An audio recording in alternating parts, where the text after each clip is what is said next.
বাসর করতে গিয়ে খাট ভেঙে ফেললেন বর এবং বধূ, এ কেমন আজব ঘটনা। আসলে আপু, আপনাদের যে খাটটা কিভাবে ভাঙলো এটা আমাদের সাথে একটু শেয়ার করেন। এখানে ভাই আমার কোনো দোষ নাই।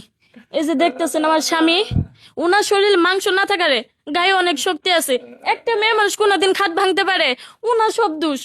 আসলে খাট তো একা ভাঙা সম্ভব না, হয়তো উভয় পক্ষ দুজনের কারণে খাট ভাঙছে। আসলে ভাই, আপনাদের যে এই খাটটা ভাঙলো এটা কিভাবে ভাঙছে আমাদের একটু বলেন।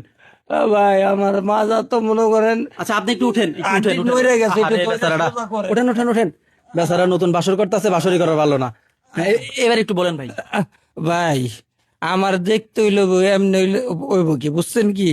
কথায় আছে না, পেট মোটা হইলেই কিন্তু দারোগা হয় না। তো স্বাস্থ্য শরীর ভালো হইলেই যে মনে করেন মানুষ সব কাজে পারদর্শী হয় তা কিন্তু না, ঠিক আছে? তো মনে করেন আমি যখন হ্যাভি এনার্জির লোক, তো মনে করেন এই অত্র এলাকায় আমার মতো মনে করেন বীর পুরুষ পোলাপান একটাও নাই। কিন্তু যখনই মনে করেন কাম টু দা পয়েন্ট, ঝাক্কি লেগে চোখে ভাইঙ্গা মনে করেন ঢুকে গেছি, মাজার আটি এটা নইরে গেছে ভাই রে ভাই। আচ্ছা আচ্ছা, বুঝতে পারছি আপনার ঘটনাটা। আসলে আপনি আপনি ওনার কি হন? আমার দেবর, আমি ভাবি। আপনার দেবর। আসলে আপনার দেবর যে বাসর করতে গিয়ে খাট ভেঙে ফেলছে, এই বিষয়ে আপনি কি বলতে চান? এখানে নতুন করে বলার কিছুই নাই, ওর বংশটাই এরকম। যেমন আমার শ্বশুর, আমার দাদি শাশুড়ির কাছে শুনছি আমার শ্বশুরও নাকি খাট ভাঙছে। আর ওর যে ভাই আছিল, ওর কথা কি কমো, মানে আগের নাও যে দিক দিয়ে যা, পাশের নাও তো ওই দিক দিয়ে যাবো। তাহলে আমার দেবর, ওর ভাই যখন খাট ভাঙতে পারছে, বাপে ভাঙতে পারছে, তাহলে আমার দেবর ভাঙবো নাকি? আমি আগে থেকে জানতাম যে আমার দেবরে এরকম কোন একটা ঘটনা ঘটাবো। আচ্ছা আচ্ছা, বুঝতে পারছি। আমরা এখন নববধূর কাছে আরেকটু চলে যাব। আসলে আপু, এই যে আপনার আজকে নতুন বিয়ে হয়েছে, এই দিনে যে খাটটা ভাঙলো, আপনার কি কষ্ট হচ্ছে না? কষ্ট হবে না ভাই? আমার অনেক কষ্ট হইতেছে, সেটা বলার মতো না। আচ্ছা ভাইজান, যে আপনার স্ত্রী যে কথাটা বললো যে ওনার অনেক কষ্ট হইতাছে, এই বিষয়ে আপনি কি বলবেন?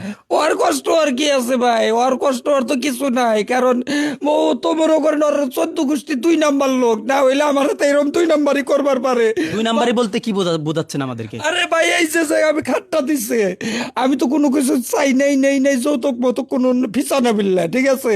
কিন্তু আমার শ্বশুর কইছে যে তোমার বাবা একটা নিম গাছের কাঠ দিয়ে একটা খাট বানাই দিব। আমার খুব শখ, উত্তর বিটায় একটা নিম গাছ আছে, এইটা কাইটে আমার বিয়ের আগে ওই গাছটা বন্ধ দেখাই চাল। পরে মনে করেন নিম গাছের খাট কি ভাই, এটা তো বেদনা গাছের খাট, ঠিক আছে?